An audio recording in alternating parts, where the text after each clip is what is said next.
With winter approaching, we speak with highway safety expert Brian Kelly, who warns about the dangers of driving off the road. The big culprit, keeping those hands at 4 and 7. Very dangerous indeed. For our Louisiana friends, we've got a scam alert. If you're doing business with Ed Orgeron's landscaping service, beware. They can't even handle 1 yard. That's right, and it is time to wake up, college football!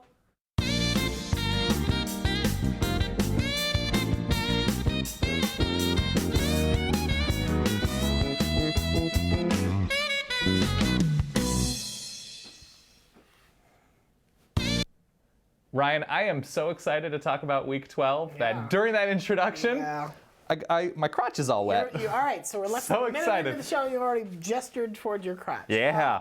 Can we do a little behind the scenes here? Before I would love to. What are we looking? Literal behind us. We pick the background behind us, and usually we pick something related to the biggest home win of the weekend. Yeah. So we had Iowa last week, for instance. What are we looking at? This week we're at High Point Solutions Stadium in Piscataway, New Jersey. Beautiful. Do you know why we're here? I never do.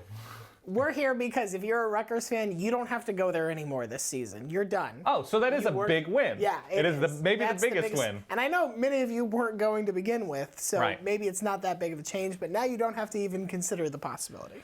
All right, so with that, I would argue that yesterday the conference with the biggest newsworthy quotient was probably the Big 12. Okay. And I'd like to start there. Newsworthy is the right newsworthy, depth of interesting things. Where would you like to begin? Let's start with what appears to be, and listen, it might happen by the time we're done with this show, by 10:30 Eastern, Charlie Strong's final season in Austin. And there were good things and bad things. And what were the good? Hold on. What were the good things? Iowa State slaughtering Texas Tech is a good thing. Okay, that was the good thing for Iowa State. For Charlie Strong. Okay. Good things and bad things. Good thing is Charlie Strong this season because yes, beating Notre Dame was a good thing until everybody did it. Yeah. I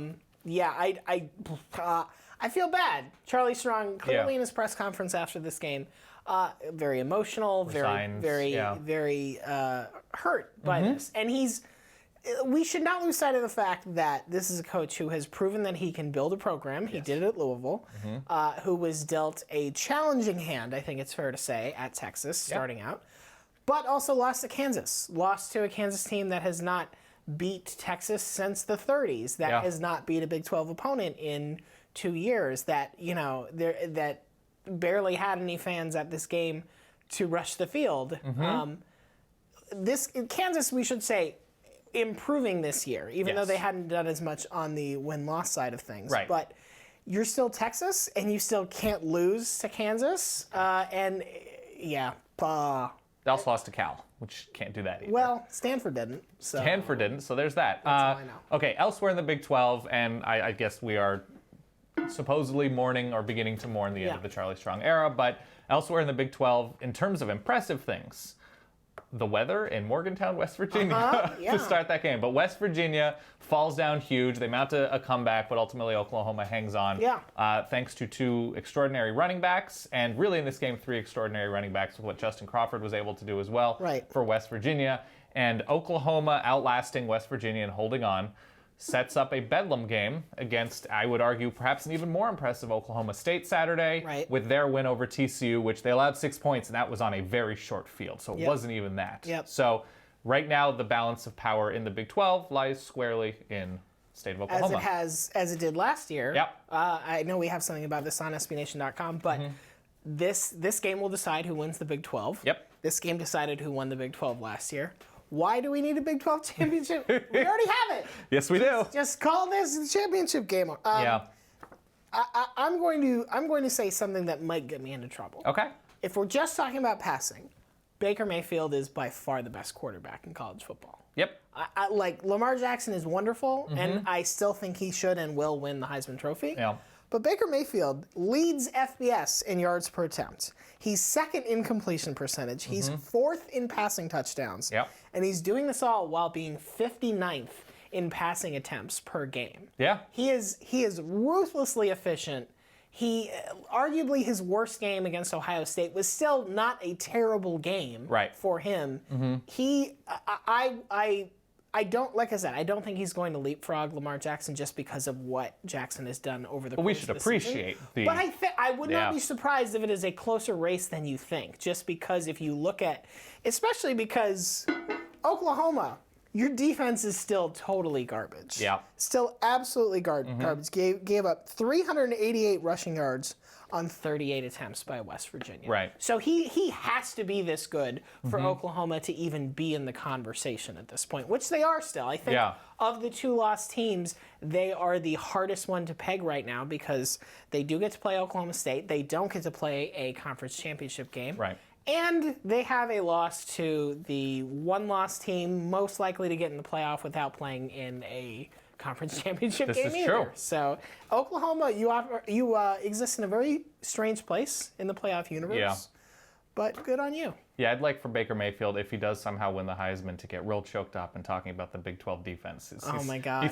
First of all, Texas Tech, you guys knew exactly what I wanted. So let's, as long as we're just saying all Big 12 everything right now, Texas Tech loses by 56 points to Iowa State. Yeah. And yet, for all the talk about Charlie Strong's on his way out, for all the talk about, obviously Baylor is not going to be retaining Jim Grobe this season.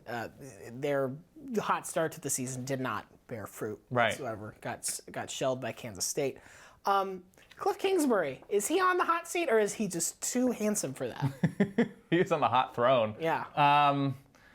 He should be at this point. Right. I know they hired a new defensive coordinator, I believe David Gibbs from Houston, when the regime change happened there. But, man, I don't know how, when you're there for 4 years, 5 years, whatever it is, and the defense... Long enough. The story should at least be starting to turn. Right. In a state where you can stock talent, when you can build depth, and certainly, yes, it's a hard conference to play consistent defense. You have to have a deep pool of talent, but... Yeah, the fact that they haven't improved at all, the fact that the administration that railroaded Mike Leach has thought to themselves, Tommy Tuberville and Cliff Kingsbury, boy. That's the ticket. He should, if he's not yet, after yesterday, he has to be, if we're putting other coaches with similar lack of improvement resumes there. Yeah, we have a bunch of other people, we should also say, farewell to Ed Orgeron's dream of coaching LSU, which is unfortunate. It is strange to me that all it took to sort of crumble that house of cards was a sloppy game against a Florida team that kind of forces you to play sloppy frequently. That said, when you have 5 red zone possessions and you wind up with 2 scores and 10 points total, I believe, that's not... This is also a Florida team who is crazy injured on defense. Yes, very injured on defense. And a Florida team who starts Luke Del Rio, who isn't good. Right. And it was his backup starting this game. Yep. And now Florida's going to the SEC championship game. Good to tell you right now, just don't watch that. Do not. Don't. And you're going to say, but I'm a Florida fan. No, just don't. I mean... It's sort of like if you had a relative that was going in for very, very risky surgery. You wouldn't be like, oh, can I watch that? Watch it live. Yeah. Can I get a live stream of that? Oh, you're selling seats. I would love to go to Atlanta and watch my relative get cut open. Right. No, just be there for them at the end. See how they recoup. Recover. Like, hey, I brought sherbet. That's all you got to do. Okay, so we can shift very briefly to the SEC because there wasn't much. Sure. Vandy beats Ole Miss. Vandy, that is... Excuse me. Killed Ole Miss. Yes, Vandy beat Ole Miss by 3 touchdowns. Yes, they did. I don't know if Hugh Freeze is on the hot seat now, but I do know this. If he doesn't win the Egg Bowl, Ole Miss is not eligible for a bowl game, which really makes you think that they should have just said, oh, we'll voluntarily skip one this season about a month ago. They might. In the next 15 minutes, and they will also occupy that position. He will occupy that position of $4 million a year head coach who finishes at the bottom of his division of the SEC West. It's not great right now. I mean, you ever sat in a car with a seat warmer? I hate them. I Do you really? I naturally run hot. Oh, that's true. Yeah. So there is a moment you turn them on and you're just like, okay, whatever, you're driving. And then, I know people are looking at me and be like, yeah, of course you run hot. We can see you. Obviously. We can see you. Yeah, we have to put like 7 filters on this episode just because there's an energy. There's an orange about him that comes off. But yes, it's that moment where you're like, oh, here it comes. And that's what it is with Hugh Freeze. We should also... let's give credit to Vanderbilt, who has put together like a quietly impressive season. They beat Georgia. They beat Ole Miss. They've suffered some close losses. They have Ralph Webb, who is just a wonderfully undertold story in the SEC at running back. As is, what's his name? Zach Cunningham. Zach Cunningham, absolutely. And they've held everybody down that they've played, even in losses. It's like they're losing, they're allowing 20 points, 16 points. Right, like, they opened the season by losing to South Carolina on a ludicrously long field goal. They hung with Florida till the end. Vanderbilt is showing signs of improvement, which I think is really all you can ask out of this particular program at this particular point in time. They will be bowl eligible automatically if they beat Tennessee. They'll probably be bowl eligible because they're real smart and stuff at 5 and 7. Yeah. So good job. I mean, let's give credit to Derek Mason on taking what looked like was going to be just a very non-promising season for the Commodores and kind of making chicken salad out of it. The literal only way for a coach to succeed at Vanderbilt is getting 2 games better every year. And we saw what Colorado did in the Pac-12 with similar disadvantages in terms of what they're up against in their own division. Similar color scheme, absolutely. And, just to take okay, we're going to do this one thing really, really well. And then we're just going to get very slowly better and just to make sure that the slope is always in the right direction. And that's what they're doing. And it's been really impressive. And now Ole Miss gets to say, we beat Texas A&M. Yeah. And... they beat Florida State in the first half. They beat Alabama in the first half. It's just, I mean, that Egg Bowl, considering where both of those programs are right now, is just, I feel like there's going to be a weird, stupid fight. Yeah. Not necessarily on the field either. Right. Wouldn't rule out a concession stand brawl. Never ever with the Egg Bowl. So elsewhere in the SEC, I mean, there wasn't a ton. Texas A&M did not separate themselves from a 500 Conference USA team in UTSA. Yeah. That's a little bit worrisome going into. I mean, the LSU game is going to be just a mess. We should point. You know what? No, I refuse to let us talk about the SEC anymore. We talked about 2 games. I feel you don't want to deep dive Tennessee, Mizzou? Tennessee continues to. Tennessee is the best Big 12 team in the SEC. I'll say that for them. That's both incredibly mean and wise. And pretty accurate. Yeah. Let's talk about. Let's go back all the way to a weekday game. Oh, okay. Let's talk about Louisville, Houston. Louisville came into this game averaging 7.8 yards per play. Impressive. In the first half, where they got shut out, 3.5 yards. And what was really interesting is that Louisville's an okay third down team, not amazing. But what they really do well is they stay out of third down. I was going to say, they don't need the 3 plays. Right. They faced 21 third downs against Houston. And for Tom Herman, a guy who started the season with a bang, suffered a couple of losses, one of which really you just looked at and were like, what are you doing? Right. A good way for him to sort of enter the weekend where, hey, look, all these coaching jobs are coming.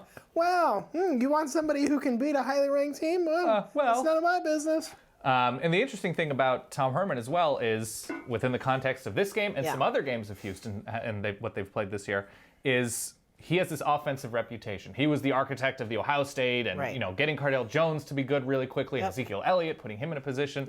Houston has the 80th ranked offense in the country against FBS teams. They have the 9th ranked defense. That came out against Louisville this week. The fact that, and this is the most reductive thing to say about college football, who does a better job of taking advantage of opportunities? Houston did an extraordinary job, both opportunities they caused. Hi, Ed Oliver. Hi, you destroyed a lot of hearts and emotions. And also field position, forcing fumbles, doing everything necessary to, even when your offense isn't performing, score points. Trick plays. Love a good trick play. Yes. Nothing wrong with that. Let's go to the Big Ten. Okay.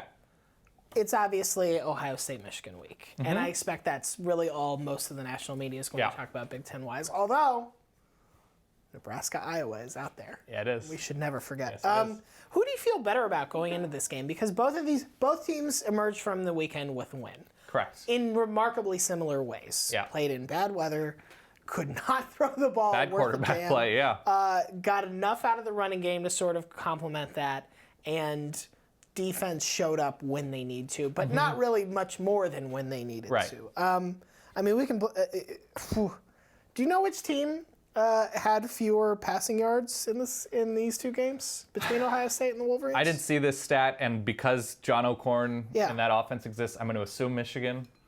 Michigan threw for 59 yards. Okay. But Ohio State threw for 86. Oh, okay. So, yeah, it's... to be fair, I can barely write my name when it hits 40 degrees with my hand. I So, like, throwing a football with a frozen hand is difficult. So here's your choice, basically. You have John O'Korn, who did not look amazing in his first start. Had a nice run. But it's Indiana Team Chaos. He did have a nice run. He also didn't screw up, which there is something to be said about that. There's huge value to when that. you play with the other playmakers on that Michigan offense Right. and the Michigan defense, which continues to be outstanding. J.T. Barrett. What happened? What happened to J.T. Barrett? This year, I don't know. This year, he's thrown for 250 yards against a Big Ten team twice. He's thrown for multiple touchdowns twice. Like, he can still run. Right. He's still a very valuable asset running the ball, and that's proven itself. I think in the Nebraska game, that was sort of the difference. But you would like. There's part of me that's just like, this has to be some sort of untapped well of potential that Ohio State can just harness. And this guy was a legitimate Heisman candidate 2 years ago. He was setting all kinds of Ohio State records, and now he is an average Big Ten quarterback. Yeah, he is. When it comes to throwing the ball, at least. This is totally true, and a lot of people were pointing to the Ohio State offensive line earlier in the season. They've improved. Yes. This Michigan State defensive line, this defensive front, the linebackers have experience, but we're talking, it was freshmen and sophomores who hadn't played. They're so beat up, Michigan State is up front, and for what, just no rhythm. Just the passing game is non-existent in any sort of consistent way. The game this year is going to be so Big Ten. Like, you're going to see 120 combined rushing attempts, very few. It's just going to be good, hearty, meat-soaked, cheese-packed.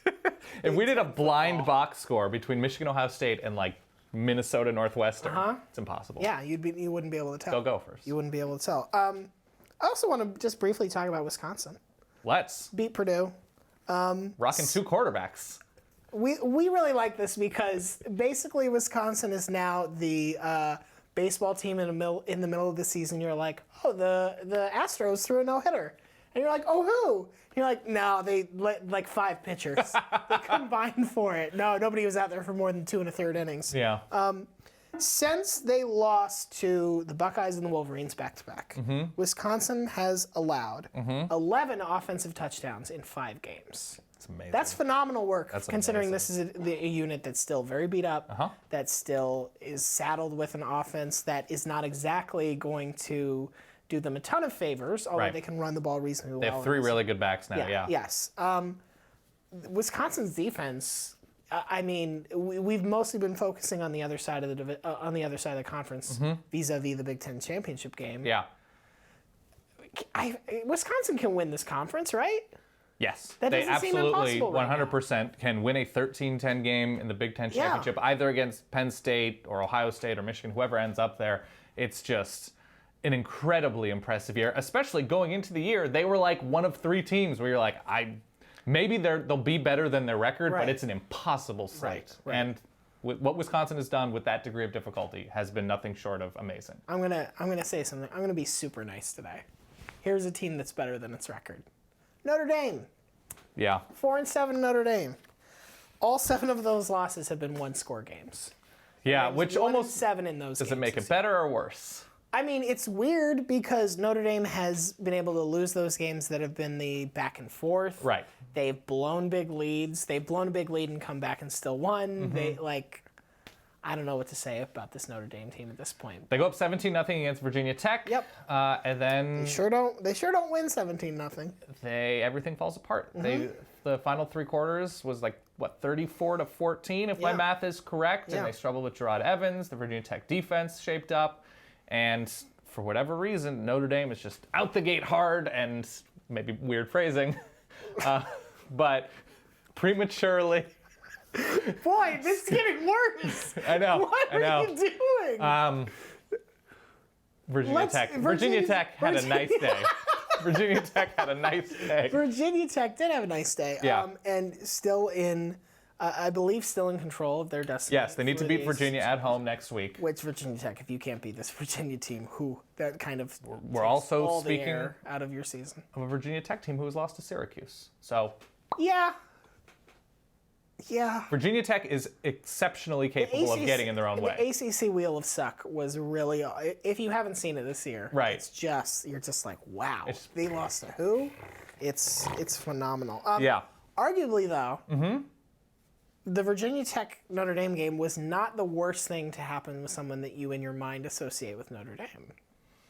What is the worst thing? UConn lost to Boston College 30-0.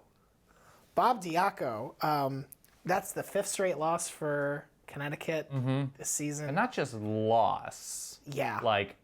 Since civil conflict. Yep. So that was October 22nd. Yeah. Memory serves. We all remember. We all remember where we were. We all remember where we were, who we were with, Yep. what we were wearing, what we were eating. October 22nd, which is also the last time I believe Alabama's allowed a touchdown. Yeah. Is the last time UConn scored a touchdown. There was 9-something minutes left in the second quarter. I looked it up this morning.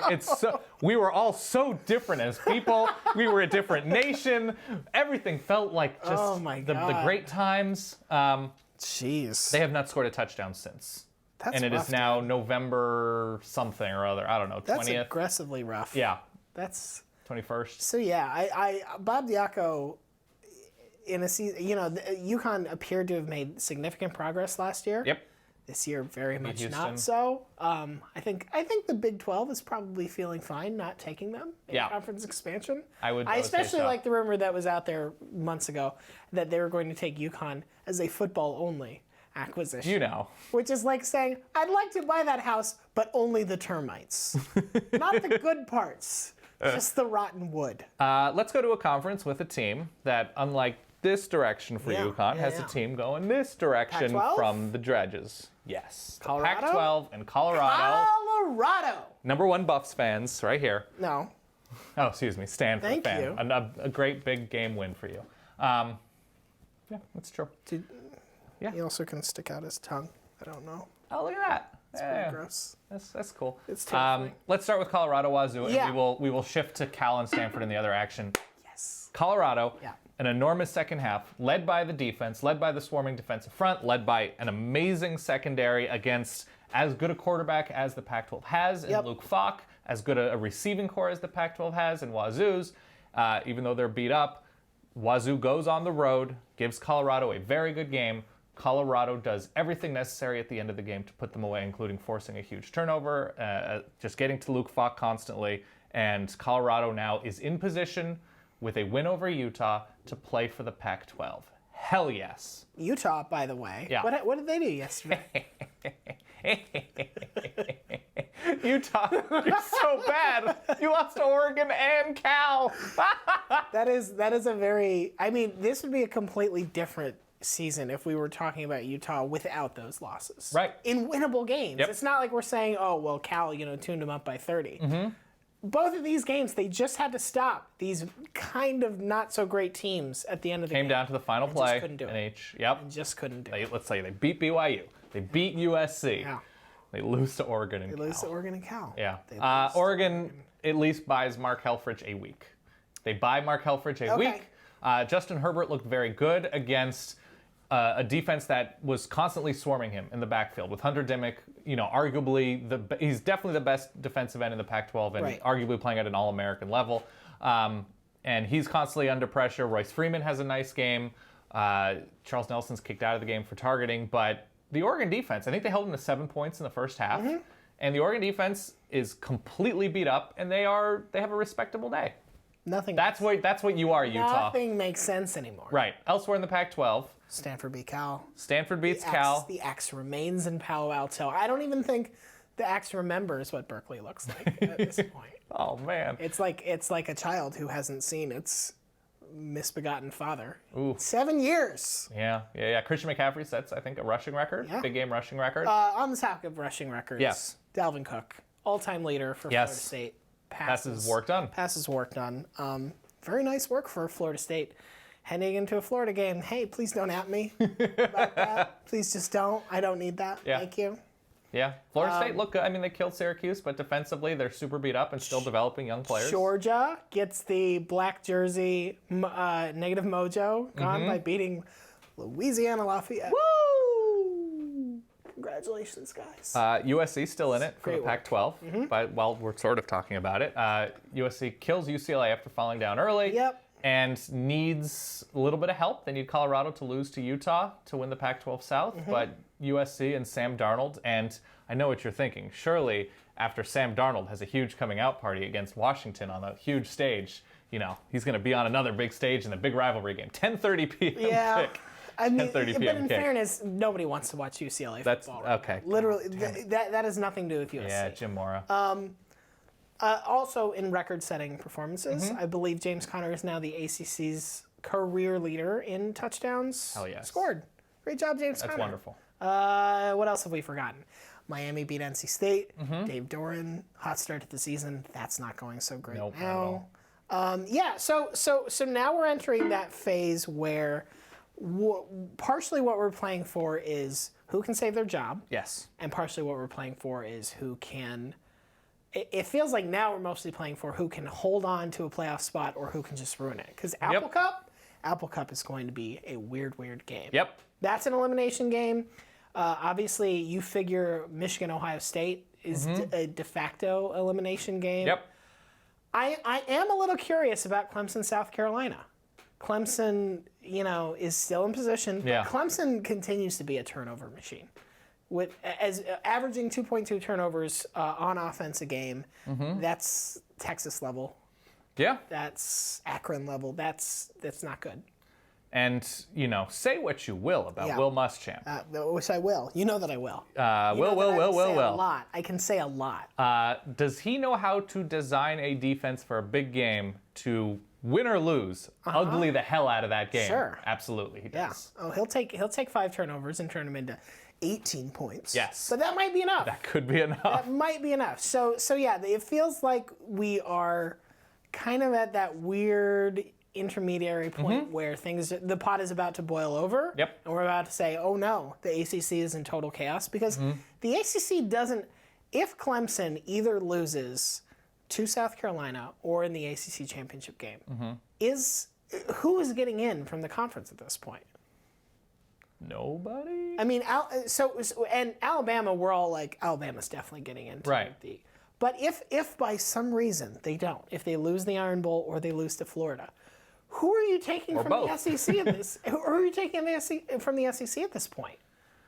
Man, if Alabama loses to Auburn and Florida, that would be that. I mean, what kind of odds do you think you can get on that parlay? Oh, very 300 to 1, something crazy. That seems low. Yeah. 7,000 to 1, I think whatever. Alabama opened as a 3-touchdown favorite against Florida. Yeah, I don't know what you do. I honestly don't know what you do, and maybe it would take a Jalen Hurts injury or something crazy, and we want Jalen Hurts to stay very healthy.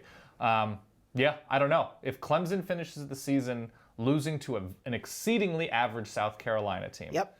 And which is actually a compliment for what I thought South Carolina would be this year. So absolutely. Congratulations.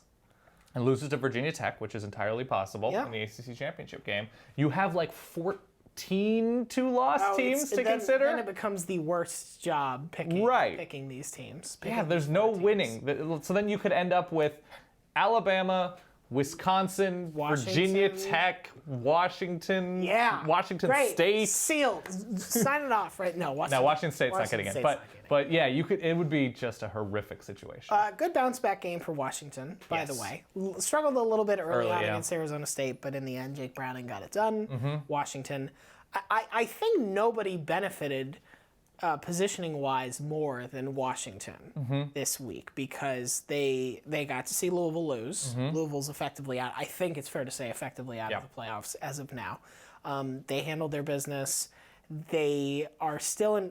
Whoever they play in the Pac-12 championship game, if they beat Wazoo, is going to be a highly ranked team, and that's only going to favor them if they can get past that test. They know Ohio State and Michigan have to play each other. Yep. I wasn't feeling great about the Huskies after last week, but now I do feel a lot better about their chances. And USC is really good. Handle their business. Yeah. So. Oh yeah, USC is really good, but. you would also, I mean, Chris Peterson's an excellent coach with an excellent track record, and you hope that they can say, okay, what can we learn from what happened in the first game and fix it by the time of the Pac-12 championship. This might not work. And then we get to say, what do we do with USC, too? Yeah. I don't know what we do with any of these teams. Yep. Honestly, it's just a mess. Elsewhere in college football, just things that are really good. We have Navy winning their division. Yep. I believe it's the... God, are they in the West? I don't even, who knows? Yeah. But Navy has won their division, and they're going to play either Temple or USF. Temple or USF. Temple wins, they get that spot. If right. they lose and USF wins, USF gets that, and there should be many points in that game. The Mountain West. Temple and USF both with coaches that you're kind of like, somebody should probably grab them. Or at least force Temple or USF to pay them more money. Yeah. I can't imagine both are going to be back. PJ Fleck, undefeated. Yep, and they have a huge game. Undefeated. Yep. They have a huge game coming up, I think, Friday against Toledo with one of the more underregarded but underrated Logan Woodside at quarterback. Outside of that, the Mountain West, Wyoming beat San Diego State in a huge game yesterday, and they're in a nice position to win. In a weird It's a very strange game. Yeah. A Hail Mary that initially is ruled incomplete. Just, you know what, go find it. Go search. Look up that game. Go to the Google, find San Diego State, Wyoming, Hail Mary, and that's probably all you need to say. And Boise State is now the highest ranked Group of 5 team who won't even win their division. Yes. It's appearing if Wyoming's able to hold on. College football is good and smart. Yes. And only sensible. Yes. Other smaller conferences of note, I mean, Arkansas State remains undefeated in the Sun Belt. We talked about the MAC. We talked about Mountain West. I think BYU is looking like they're going to go 8-4 with an impossible schedule. I'm sorry for your Troy loss. I know. You're a big Troy fan. Friday night, Neil Brown and the Trojans. Yeah, I'm sorry. Outside of that, any other teams you want to talk about? I mean, Oklahoma State killed TCU. Yep. We mentioned that early on. That's incredibly impressive to set up the huge Bedlam game. No, before the show we were saying, despite everything that's happening, despite all this, this intrigue from I would say 2 to 9 right now, all of those teams you feel like, oh, they still got a shot. They just, they need various degrees of help. Right. It just feels like Alabama's just going to win the national championship with ease. Yeah. So I'm choosing to take the positive road and just sort of let my imagination wander down weird coaching road. Yeah. Is Texas A&M going to retain Kevin Sumlin? I don't know. Maybe not. Is Jim Moore going to take the Green Bay Packers job, as you suggest? Definitely. Maybe. Who knows? Yeah. Is Nick Saban just going to get bored and retire? I don't know if he'd retire. I don't know what he would do. Where's Les Miles going to go? Oh, is Les Miles going to take the Purdue job? And is he going to take Steve Sarkisian, as reported? See, these are all great things. These are all wonderful things. Is Charlie Strong, maybe Bill Snyder's going to leave Kansas State? Charlie Strong takes that job and just beats Texas for Well, that's what happens. It doesn't matter who's coaching Kansas State. Doesn't matter who's coaching Texas. Kansas State always beats Texas. So, Charlie, get on the right side of history there. Get on the right side of that non-rivalry. Yeah. Also, I guess we should finish with the headline thing that we have yet to mention. I guess it's time for our big Territorial Cup preview. Oh! It is time for the worst Power 5 rivalry game of the year. Is that the worst? I think it is. Who else is there? I did remember that Georgia Tech, Georgia have to play, which will not be the worst by far, but it will be one of the meanest. Man, is Rutgers Maryland? No, stop. I think it's the Territorial Cup. I think in terms of disappointment. Who's left on? Do they play Northwest? Yeah, I don't even know. We don't know. We were not going to pretend to know. Yes. Okay. Yeah, no, Arizona State is going It has to be the saddest. Hot trash. Hot trash. All right. And with that, thank you very much for watching Wake Up College Football. Keep commenting. I know you guys are commenting right now. We're going to jump into the comments to try and answer every single question that we possibly can. His name is Ryan. My name is Dan. We will see you after a very exciting rivalry weekend.